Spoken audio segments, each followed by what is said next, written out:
The Galactic Council's emergency session had been called for the third time in as many cycles. Ambassador Zix Thala of the Arcturus Federation flexed her crystalline appendages nervously as she watched the massive holographic display show the latest casualty reports. The war with the Void Swarm had claimed 17 star systems in the past lunar cycle alone. "The situation grows more desperate," rumbled General Korthak, his four arms gesturing at the tactical display. "Their bioships adapt faster than we can counter. Our finest military minds are at a loss." The assembled representatives, beings of scales, fur, crystal, and energy, murmured their agreement. The Void Swarm consumed everything in its path, converting organic matter into more of their nightmarish vessels. No species had found an effective defense. "What of the humans?" asked Counselor Velathrin, her melodic voice cutting through the discussion. They were supposed to provide military consultation. A ripple of what could generously be called laughter passed through the chamber. Humans, those soft, pink creatures from the third planet of an unremarkable yellow star. They had been admitted to the Council only 50 cycles ago, barely spacefaring toddlers by galactic standards. Their inclusion had been more charitable gesture than strategic decision. "The humans sent only one advisor," General Korthak said dismissively. "Some shepherd from their agricultural colonies. He claims to understand the swarm's behavior." "A shepherd?" Zix Thala's prismatic form shifted colors, expressing disbelief. "We face extinction. And they send us a keeper of livestock?" The chamber's main doors dilated, and a figure entered that drew every eye.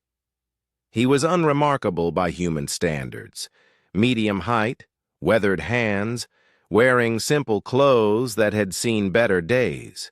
His name was Marcus Chen, and he carried himself with the quiet confidence of someone who had spent decades watching over living things in the vast emptiness of space colonies.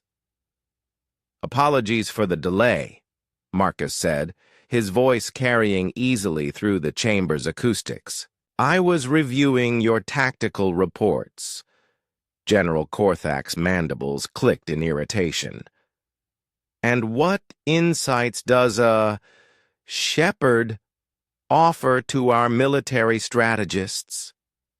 Marcus approached the holographic display, studying the swirling patterns of Void Swarm movements. His eyes, those peculiar human eyes that could track motion across remarkable distances, followed the invasion routes with interest. "You're thinking like predators," he said simply. "The swarm isn't hunting. It's protecting its young." Silence fell like a physical weight. Ambassador Zixa Thala was the first to speak. "Protecting? They consume entire civilizations." Marcus nodded, tapping the display where it showed the swarm's seemingly random attack patterns. "Look at the timing. Look at the locations. They're not random at all."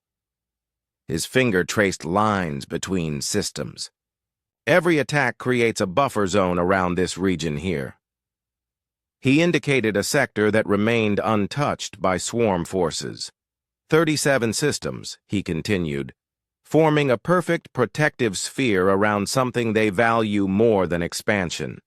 "You've been trying to fight a mother bear, wondering why it won't retreat, never thinking to ask where its cubs might be." The assembled aliens exchanged glances. Their military computers had analyzed these patterns countless times, finding only aggression and consumption. How had this simple human seen what they had missed? "Even if you're correct," General Korthak said slowly, "how does this help us? We cannot reach the center of their territory." Marcus smiled, that peculiar human expression that so many species found unsettling. "We don't need to reach it. We need to show them their cubs are safe elsewhere. Over the following hours, Marcus outlined his plan. It was audacious, requiring precision coordination across multiple fleets and perfect timing. Most importantly, it required something the Galactic Council had never attempted: communication with the swarm. They're not mindless, Marcus explained as he worked with the Council's xenobiologists. Every social species has protection protocols. We just need to speak their language. 3 cycles later, the plan was ready. Council fleets positioned themselves not for attack, but for a carefully choreographed display. At Marcus's signal, they began broadcasting a complex pattern of light and electromagnetic signals, a message derived from studying the swarm's own internal communications. The response was immediate. Void swarm bioships across 12 sectors suddenly stopped their advance. For the first time since the war began, they hung motionless in space. Then came the reply, a harmonic pattern that Marcus had hoped for but barely dared expect. The swarm was responding. They were listening. The negotiations took cycles, conducted through mathematics and electromagnetic poetry that pushed translation protocols to their limits. Slowly, the truth emerged. The swarm wasn't an invasion force. It was a refugee fleet, carrying the last remnants of their species' offspring through a dying galaxy, seeking safe harbor. The attacks had been desperate defensive measures, protecting their nursery worlds from what they perceived as threats. The Council's scouts approaching the swarm's territory had triggered ancient maternal protocols. In the end, the solution was startlingly simple. The Council offered safe passage to uncontested regions rich in the resources the swarm needed for their young. In return, the attacks would cease, and the consumed worlds would be restored using swarm biotechnology. As the first Void Swarm vessels began their migration to new territories, Ambassador Zixathala found Marcus on the observation deck, watching. The massive bioships drift peacefully past the station. "How did you know?" she asked. "Our greatest minds, our most advanced computers, our military analysts, none of them saw what you saw." Marcus was quiet for a long moment, watching a bioship the size of a small moon pulse with gentle bioluminescence as it passed.